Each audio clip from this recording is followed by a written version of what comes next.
Hey everyone, this is Nadraj Chronicles back with another video.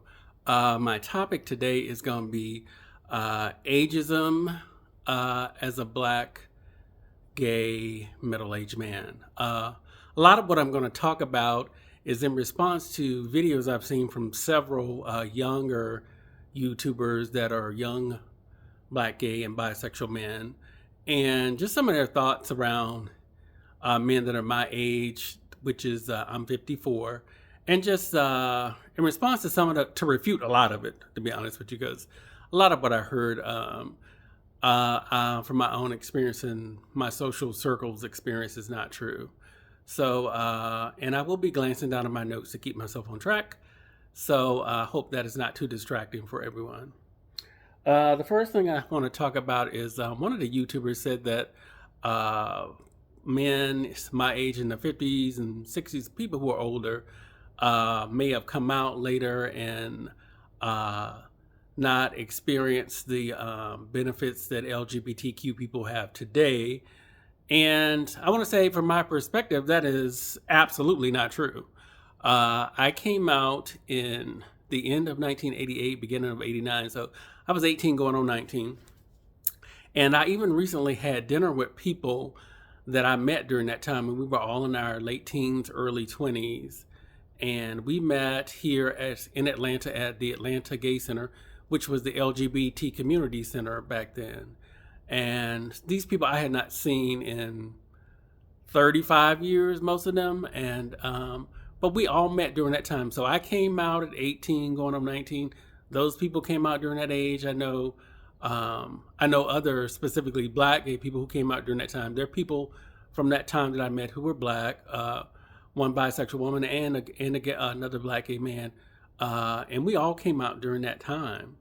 And so we were out in the late 80s, early 90s, and we went through things that young people went through then. We went clubbing, we were partying, we went through all the typical stuff that people do at that young age. So I think the YouTuber mentioned people trying to recapture their youth.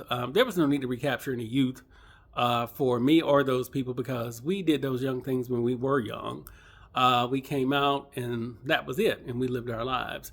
And I am still in touch with those people today, mainly through social media. But like I said, we recently had like a reunion dinner with about 8 of us.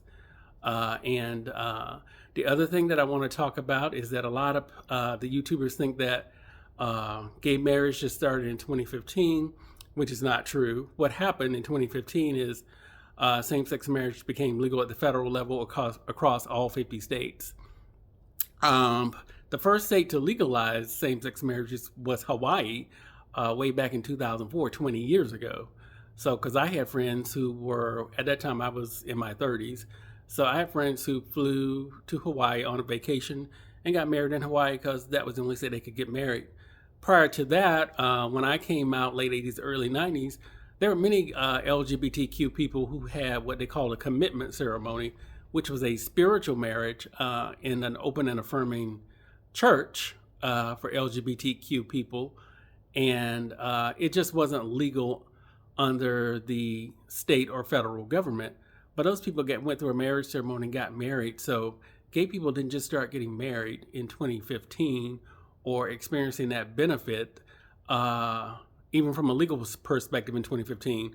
The legal benefits really started in 2004. And then after Hawaii in 2004, there were 9 other states between 2004 and before 2015 who legalized same-sex marriage: Massachusetts, New York, Pennsylvania, California, Iowa. There were several states, and I know people who flew to those different states to get married as well. And then their marriage became recognized across all 50 states in 2015 as a more accurate timeline for gay marriage. So a lot of the benefits, we have certainly progressed in recent years, but a lot of those things we have benefits for a long time, or some semblance of those benefits. The other thing I wanted to talk about is the YouTuber talked about older black gay men dating younger black gay men and using them for their youth or trying to recapture their youth again, is I think the statement that was made. And from my perspective, and the men I know that are my age in their 50s, I am not interested in trying to have a relationship with someone in their 20s or 30s. I am usually clear if I meet somebody and there's some type of connection, it's really just going to be a casual sexual connection. And one YouTuber even talked about using older men using younger men for their bodies or their youth. As long as you're clear, I don't see where anybody's being used. If I meet somebody much younger and we have a sexual connection, I make it clear that it's just a sexual connection. We're not trying to date. It's not a relationship, sorry. And that's it. So I don't see the point of saying that people are using people for their youth. It is what it is. We agree to the sexual connection and that's it. And vice versa, they're younger gay black men who are looking for a sugar daddy. I've experienced that. I'm not interested in that. I don't need to buy sex. I don't want to buy sex or anything. I just don't need to do that. I can have sex with different men my age and younger, and it's not a financial transaction. So I just don't have any need for that. But as long as there's an agreement there, also I don't see where anybody's being used. If a younger gay man meets a older gay man and they discuss that it's really financially based and that's their agreement, I'm giving you finances as the older person and you are giving me companionship or sex, and that's their agreement, I don't see anybody being used in that situation either. So I think that's all I'm going to say about that.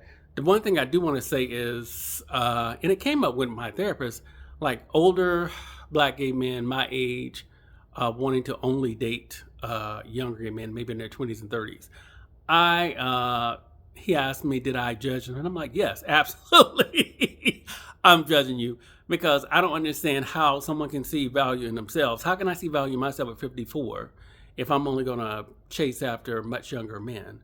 That means I don't see value there. And that's ageism, when I only want to date someone much younger than me instead of someone my age, because there are benefits on both sides, being younger and being older.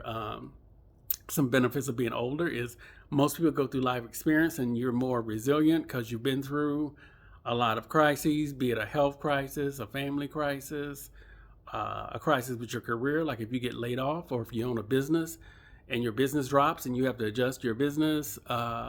You go through all types of life struggles. And when those things are coming up again, you just build up strength and resilience from going through that. So that's a benefit of being older because you've gone through those things. Also, I find myself mentally calmer, and things that bothered me and that I stressed out about as a younger person, I don't stress out about as much. Like I used to have goals set around a certain timeline. Like I got to do this by the time I'm 30 or I got to do this by the time I'm 40.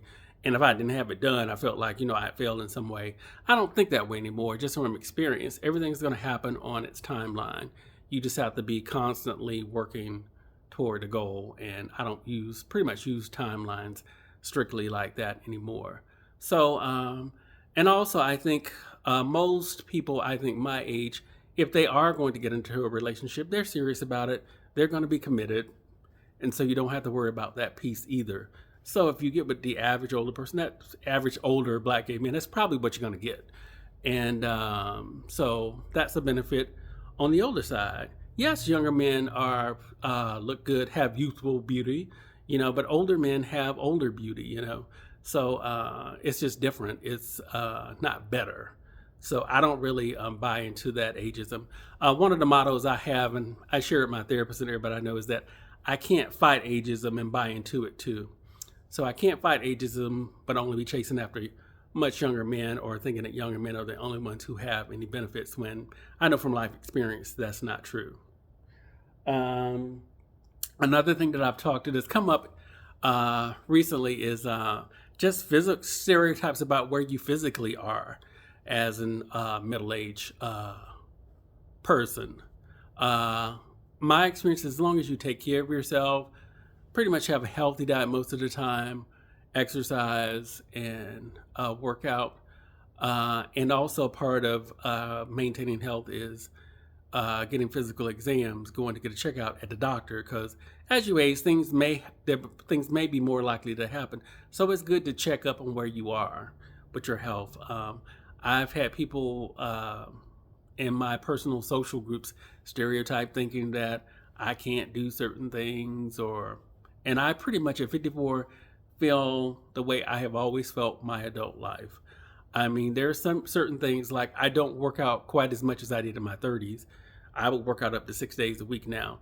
Now I may do 3 days a week at the gym, and I belong to a couple of hiking groups. So if I go on a hike, that's the fourth day. So 3-4 days a week is the tops I'm going to do now, and that's what I really need to maintain health. Because now I want a balanced life, and 3 or 4 days to me at the gym is balanced. 6 days a week is not a balance to me. I simply don't want to do that at this point in life. One of the other physical things that has come up in a physical for me, and I've had doctors just bring it up as a checklist of a health question, asking me about erectile dysfunction, which I don't have. And the doctors, I've had 2 different doctors tell me, erectile dysfunction is not based on just aging.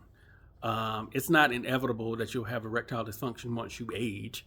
The doctors have told me that it's, if you have health conditions that may come up, which part of that is not taking care of yourself. Some of it is hereditary, but, like diabetes, high blood pressure, anything that could affect your blood flow, which, erections is blood flow to the penis. So, but it's not inevitable with just aging. So, and also, I believe on the CDC's website, in the United States, 50% of the erectile dysfunction is among men in their 20s.